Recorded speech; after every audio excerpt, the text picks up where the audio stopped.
मती बाब नंबर 18। उस वक्त शागिर्द ईसा के पास आकर पूछने लगे, आसमान की बादशाही में कौन सबसे बड़ा है?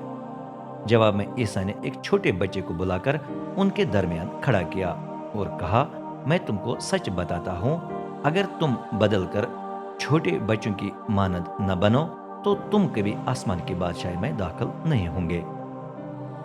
इसलिए जो भी अपने आप को इस बच्चे की तरह छोटा बनाएगा वो आसमान में सबसे बड़ा होगा, और जो भी मेरे नाम में इस जैसे छोटे बच्चे को कबूल करे वो मुझे कबूल करता है। लेकिन जो कोई इन छोटों में से किसी को गुनाह करने पर उकसाए, उसके लिए बेहतर है कि उसके गले में बड़ी चक्की का पाट बांधकर उसे समंदर की गहराइयों में डुबो दिया जाएगा। दुनिया पर उन चीजों की वजह से अफसोस जो गुनाह करने पर उकसाती है। लाजिम है कि ऐसी आजमाइश आए, लेकिन उस शख्स पर अफसोस जिसकी मारिफत वो आए। अगर तेरा हाथ या पाँव तुझे गुनाह करने पर उकसाए तो उसे काट कर फेंक देना, इससे पहले कि तुझे 2 हाथों या 2 पाँवों समेत जहन्नम की अबदी आग में फेंका जाए। बेहतर यह है कि एक हाथ या पाँव से महरूम होकर अबदी जिंदगी में दाखिल हो, और अगर तेरी आंख तुझे गुनाह करने पर उकसाए तो उसे निकाल कर फेंक देना, इससे पहले कि तुझे 2 आंखों समेत जहन्नम की आग में फेंका जाए।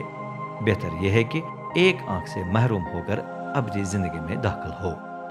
खोई हुई भेड़ की तमसील। खबरदार, तुम इन छोटों में से किसी को भी हकीर न जानना, क्योंकि मैं तुमको बताता हूँ कि आसमान पर इनके फरिश्ते हर वक्त मेरे बाप के चेहरे को देखते रहते हैं, क्योंकि इब्ने आदम खोए हुओं को ढूंढने और नजात देने आया हूँ। तुम्हारा क्या ख्याल है, अगर किसी आदमी की 100 भेड़ें हों और एक भटक कर गुम हो जाए तो वो क्या करेगा? क्या वो बाकी 99 भेड़ें पहाड़ी इलाके में छोड़कर भटकी हुई भेड़ को ढूंढने नहीं जाएगा? और मैं तुमको सच बताता हूँ कि भटकी हुई भेड़ के मिलने पर वो उसके बारे में उन बाकी 99 भेड़ों की निस्बत कहीं ज्यादा खुशी मनाएगा जो भटकी नहीं।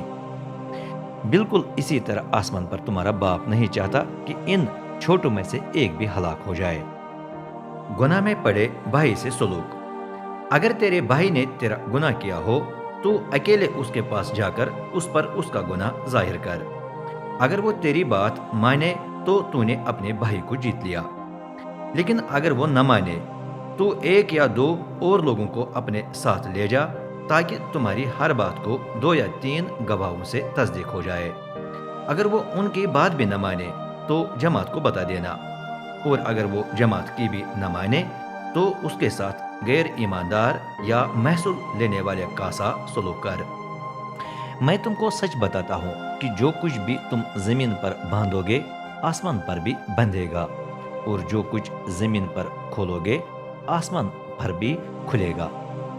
मैं तुमको ये भी बताता हूँ कि अगर तुम में से 2 शख्स किसी बात को मांगने पर मुत्फिक हो जाए तो मेरा आसमानी बाप तुमको बख्शेगा, क्योंकि जहाँ भी 2 या 3 अफराद मेरे नाम में जमा हो जाएं वहाँ मैं उनके दरमियान हूँगा।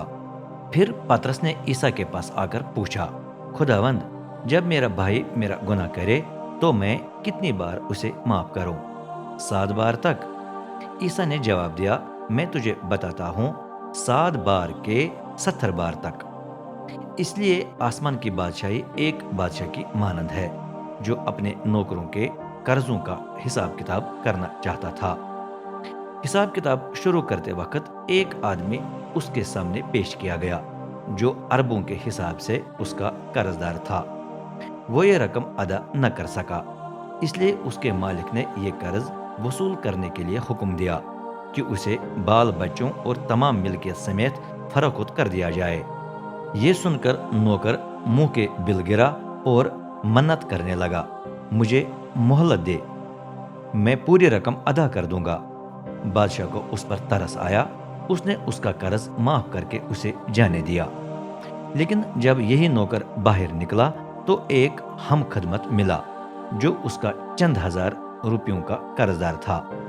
उसे पकड़कर वो उसका गला दबाकर कहने लगा, अपना कर्ज अदा कर। दूसरा नौकर गिरकर मन्नत करने लगा, मुझे मोहलत दें, میں آپ کو ساری رقم ادا کر دوں گا۔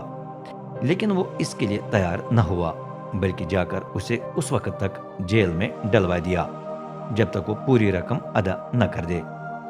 جب باقی نوکر نے یہ دیکھا تو انہیں شدید دکھ ہوا اور انہوں نے اپنے مالک کے پاس جا کر سب کچھ بتا دیا جو ہوا تھا۔ اس پر مالک نے اس نوکر کو اپنے پاس بلا لیا اور کہا، اے شریر نوکر، جب تو نے میری منت کی تو میں نے تیرا پورا قرض معاف کر دیا۔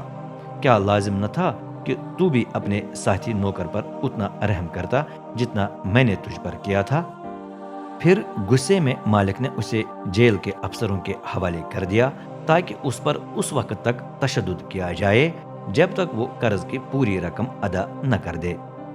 میرا آسمانی باپ تم میں سے ہر ایک کے ساتھ بھی ایسا ہی کرے گا اگر تم نے اپنے بھائی کو پورے دل سے معاف نہ کیا۔